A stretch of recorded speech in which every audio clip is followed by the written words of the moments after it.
the form of that sadhu. He said, I want darshan of your Nandalal, your Gopal, Krishna. And Mother Yashoda, she's looking at the snakes and the scorpions and things, and she said, nay, no, it's not possible. And Lord Shiva said, no, you should give me darshan. No. And then Lord Shiva said, if you don't give me darshan of your Nandalal, then I'm not going to go anywhere. I'll just stay right here. And he sat down. And Mother Yashoda closed the door. And he wouldn't leave. Finally, after some time, she came back out and she had some chapatis in her hand. She said, I know you sadhus, you just want some rotis. Now take this and go away. And finally, Lord Shiva left. And he went to a place which is still there today, not far from Nandeshwar, Nandagaon.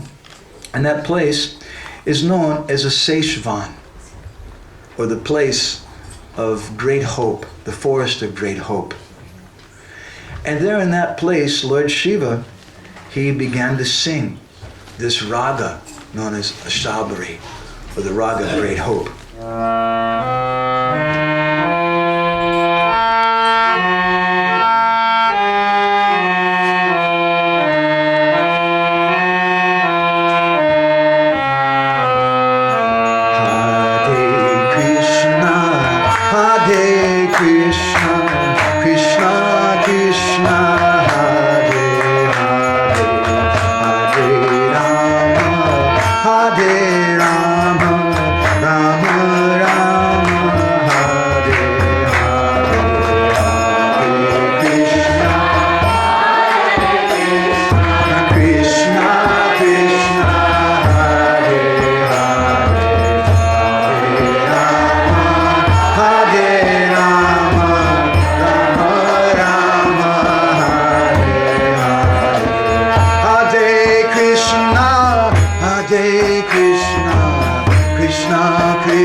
Because he was singing this raga, which became known as Asabari, or the Great Hope, he became known as Aseshwar Mahadev, or the Ishwar, the Lord of Hope. He's Lord Shiva, Mahadev. He's also considered to be a partial manifestation of the Lord. So he became known as Aseshwar, and he's singing this Asabari rag there in that forest, which became known as Aseshvan. And if you go there today, there's a very ancient Shivlinga, which they say is 5,000 years old, and he's called the Seshwar Mahadev. So, Krishna in the Bhagavad Gita, he says, Yeyatam mam prapadyante, tam sataiva bhajamyaham. This is Krishna's promise. As someone approaches me, I always reciprocate accordingly with them. So, if the devotee cries for the Lord, then the Lord reciprocates. So when Lord Shiva began crying for Krishna, then what happened to baby Krishna? He also started crying. Krishna, he describes in the Mahabharata, when he spoke about Draupadi. And Draupadi, she also began crying for Krishna. And Krishna said, Rinam me tat pravidam me Hridayana pasarpadi yad govindari chukrosha krishnama duravasinam. That when Draupadi began to call my name and cry like that, I became indebted to her. And I had to reciprocate. So Lord Shiva was crying for Krishna. And meanwhile in Nandagown, baby Krishna started crying. Lord Shiva was crying for him. So he started crying for Lord Shiva. And we know mothers, they're very concerned when their baby cries. So Mother Yashoda came running and she picked up baby Krishna, but he wouldn't stop crying. And then Mother Yashoda, she tried to give him her breast, and he pushed her away. And then she gave him a little toy. Here, you play with this thing. And Krishna took the toy, threw it away. And nothing she did would stop him. Meanwhile, the other elderly gopis, they heard that Gopal was crying. So they all came and they were trying in different ways to tickle the baby or do whatever they could. But Krishna wouldn't stop crying. And finally the gopis, they said, hey, Yashoda Rani, did something funny happen today? Why is your Gopal crying? Was there any strange persons who came today? And Yashoda, she said, no one came today. Just Upananda, Nanda Maharaj's older brother, he came. No one else came? She said, oh, there was one sadhu, very strange sadhu, spiders and scorpions and snakes. And he wanted to see my Gopal. I told him to go away. And those ladies said, Yashoda, that sadhu, he put an evil eye on your Gopal. That's the problem. We have to find that sadhu. Where is he? So then all the gopis, like an army, went searching all around the area around Nandagown, until a group of them went to this small forest grove and they heard a sound.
Tears pouring down his face, they found this strange sadhu sitting there chanting Hare Krishna in this Sabari Rag. And they said, hey Baba, why are you causing trouble to Gopal? You come with us. Mother Yashoda is very upset with you. So they brought that sadhu back to the house of Nanda Maharaj. Lord Shiva was very happy. And Mother Yashoda came out. She said, okay, Baba, you stop this. You stop my Gopal from crying. And Lord Shiva, he said, what can I say? He won't stop crying unless you give me his darshan. And Mother Yashoda, she looked at the snakes and the scorpions and spiders and she said, nay, nay, nay. And the elderly gopis, they were there, they're hearing Krishna crying, they're saying, you should allow. So finally Mother Yashoda agreed, okay. So she brought her little Gopal outside and she showed Gopal to Lord Shiva for just one moment and then took him back inside very quickly. She's afraid to get her Gopal too close to this strange sadhu. As soon as baby Krishna saw Lord Shiva, he immediately stopped crying. But as soon as Mother Yashoda took him back inside the house, he started crying again. And Mother Yashoda became very annoyed. She said, "Hey Baba," to Lord Shiva, hey Sadhu, "you stop this. You make my Gopal stop crying." He said, "Ma, the only way he'll stop crying is if you put his feet on my head." And Mother Yashoda was looking at the snakes and the spiders and the scorpions. Nay, nay. And the older gopis are saying, you allow. And finally Mother Yashoda, she took her Gopal out. She was very afraid. And she took Gopal and she put his feet on Lord Shiva's head. And when that happened, Lord Shiva, he became very ecstatic. And he started dancing. Hare Krishna, Hare Krishna, Krishna Krishna, Hare Rama, Rama Rama,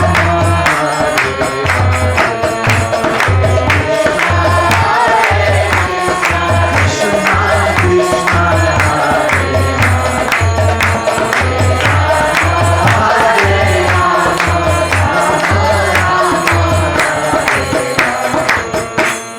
He has a little dundubi drum that he plays. He was playing in that little drum and he was dancing like anything. And when little baby Krishna saw Lord Shiva dancing so ecstatically, jumping up in the air, Haribo, Haribo, like this, little baby Krishna started laughing. In this world, if a little baby smiles or laughs, everyone becomes very happy, isn't it? What to speak if that little baby is Krishna? Then the whole universe becomes very happy.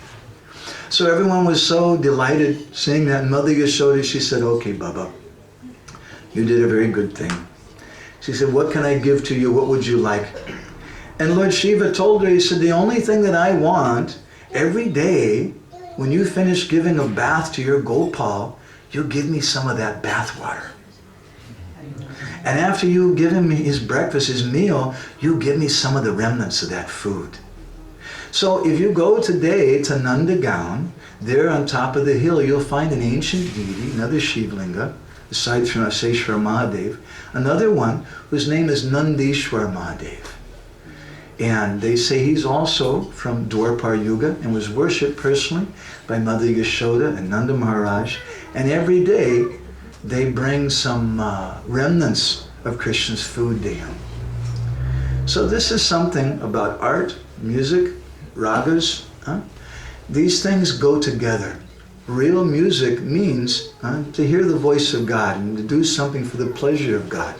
That's a real form of art. In Sanskrit, the word for art is kala. And Orissa, one of the names of Orissa is Utkala. It means a place of great art. One of Krishna's names is Kalanidhi, or the connoisseur of art. And one of Radharani's names is Kalavati. She's the greatest artist, the greatest dancer. So the origin of all art forms comes from the worship of the Lord. And the essence of all these things we find in the word Bharat. As we were saying earlier, India, for some people came a little late. The word Bharat, they say, is made up of 3 syllables. Ba, ra, ta. Ba means bhav, ra means rag, and ta means ta. These are the 3 elements of music, the most important of which is bhav, or the mood. So Krishna says in the Adi Purana, we're stating, Gatvacha mama namani, rudanti mama sanido, teshamaham parikrito, nanyat krito janardana. I'm not purchased by anyone, Arjun. I'm not purchased by any religion, any church, any mosque, any temple, even the Hare Krishnas. I'm only purchased by those persons who cry and chant my name. And this is the purpose of our movement. The world has enough religions today. But what we need more is to teach people the science of Atma Krandana, or the crying of the soul. Thank you very much. Srila Prabhupada ki jai. Are there any questions or comments from anyone? Prabhuji? What was the name of the book concerning the plants? The Secret Life of Plants. By who? Let's see. I have written down my notes. The Secret Life of Plants by Peter Tompkins and Christopher Bird. And there's a number of different similar studies that have been done in different places. Anything else this time? Mataji, in the back? What color does Pa, Dha and Ni has?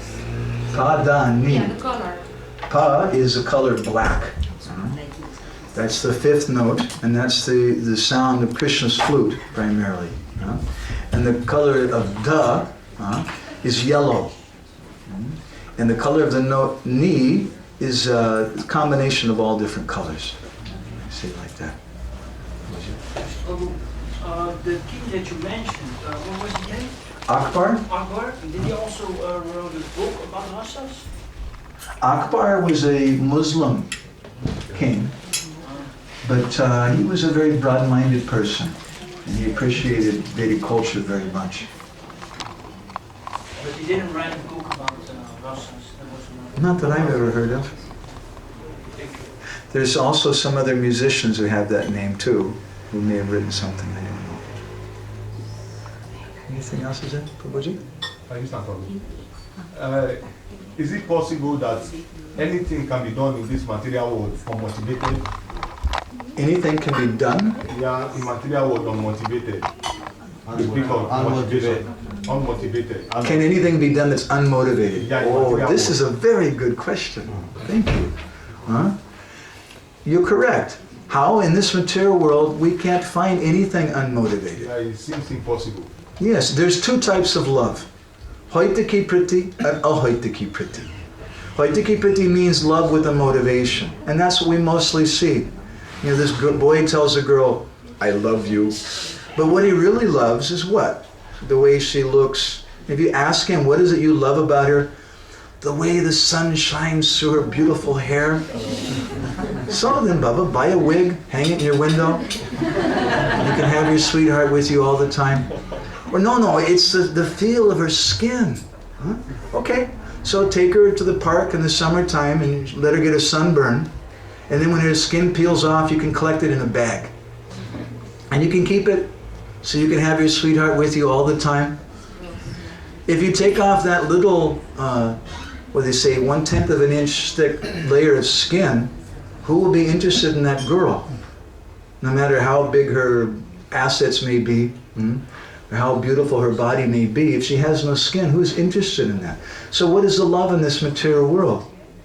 Most of the love here is hoitaki priti, with a motivation. High class love is ahoitaki priti. And our acharyas have described the closest thing we find to ahoitaki priti is the love of a mother for the child. The child passes stool and urine on the mother, but the mother still loves the child. So we want to teach people what is ahoitaki priti, which is not found in this material world. It's something spiritual. It's found on the spiritual platform. I often tell a story about a friend of mine whose father was a wealthy person, aristocratic person from Egypt. And his brother was one of the main generals, the main general in the Egyptian army. And he later moved to America, and he got a PhD, two PhDs, one from Yale and one from Harvard University. And he started a business which later became a multi-million-dollar success. And he had several houses. And he wanted to have a child. His desire was he wanted to have a child who would be the first president of the United States of America from Egypt. So his wife got pregnant. He was very happy. And then when the baby was born, he was a little disappointed. It was a girl. But then he thought, anyway, my daughter, she'll be the first lady president of America. So as that little girl was growing up, he gave her so much love. And he would buy her whatever she wanted and gave her a private education and so many nice things. And when she got a little older, she was like 20 or something, one day she came home from school and she said, Dad, I met some really far out people today at the school. And they gave me this book, Bhagavad Gita. This is really a nice book. And she started reading that book and she said, you know, I want to become a Hare Krishna. And then her father, who was always telling her, I love you, Suddenly when she told him, I want to become a Hare Krishna, he said, I hate you. You're not my daughter anymore. I reject you. You won't get any of my money, nothing. So this is Hoitaki Priti, love with a motivation. And we have to be careful also even in our movement. We see sometimes devotees have a child, and when the child's 3 years old, he's trying to play the mridanga and putting on tilak. He's an incarnation of the Vyasadeva. We think like that. And then sometimes we get a little disappointed when he becomes 14 and he's not interested in Krishna consciousness. He's more interested in girls and smoking something and drinking something. And then sometimes Hare Krishna parents say, I don't love you anymore. You're not my child. So that's also Hoitaki Priti. We should learn what is ahoitaki priti, unmotivated love. And that unmotivated love is actually possible in this world if it's in connection with something ahoitaki, unmotivated, which is Krishna. So if we have relationships which are based upon Krishna, you have in your marriage, you do kirtan together, you do service together, and you have a loving relationship based upon Krishna. Krishna is the source of all love. Then you'll have genuine love within your relationship. Similarly, if two brahmacharis, they should love each other based on Krishna consciousness. Or a mother and a child, the mother should love the child based on Krishna consciousness. We should have this love for other persons based on Krishna. This is described in different places in the Vedic literatures. In the Satvata Tantra, which is a very beautiful literature quoted by our Goswamis, a literature which speaks about Prem Bhakti and Radha Krishna and Vrindavan, it speaks there about the importance of loving devotees. Hari lila sutochara pareshu satatam tvaya karya pritistavaharer yata bhakti nanashyati. It says you should always love devotees. It's very important. But you should love them because they're hearing about Krishna and they're speaking about Krishna. You should love that. Don't love their body. If you love their body, you're going to cry someday because the body's not going to last. But we should love hearing and chanting with devotees. And he says, if you do this, in yata bhakti nanashyati, your bhakti will be protected. Your devotion will be protected. Otherwise, you may fall down. You may stop worshiping the Lord. So, ahoitaki priti, or unmotivated love, is possible. Is not possible in this world, but it is possible in this world. It's not something found in this material world. But we say that Golokara Premadana Harinama Sankirtan. That Krishna, in the form of his name, he descended from the spiritual world. And if we chant that Hare Krishna mantra, if we speak about Krishna, if we become Krishnized, then you're not in the material world. And our relationships won't be material relationships. And it's possible to have ahoitaki priti, or unmotivated love in our relationships, even though externally we're in the material world. Just like a lotus flower sitting in a pond. There's so much water all around it, but the water is not affecting the lotus. If you put water on the lotus, it comes right off. Is that okay? It's a very good question, very deep. Thank you very much. Okay, anything else is there? Okay, thank you all very much. I hope that you all regularly come to the temple here and support this activity. The Bindu? So we were passing around this piece of paper with some addresses. If anybody else wants to sign up for a free email magazine, you can come up here and find this paper and give us your email address and sign up for that. So again, we'd like to encourage everybody, please come and support this activity. We're not interested in collecting your money or making you members or just making buildings, but our purpose is to teach people in the world how to cry from the heart, the crying of the soul. And for that purpose, we require sometimes some buildings, some books, some different things to help teach people this knowledge. This is our movement. Thank you very much.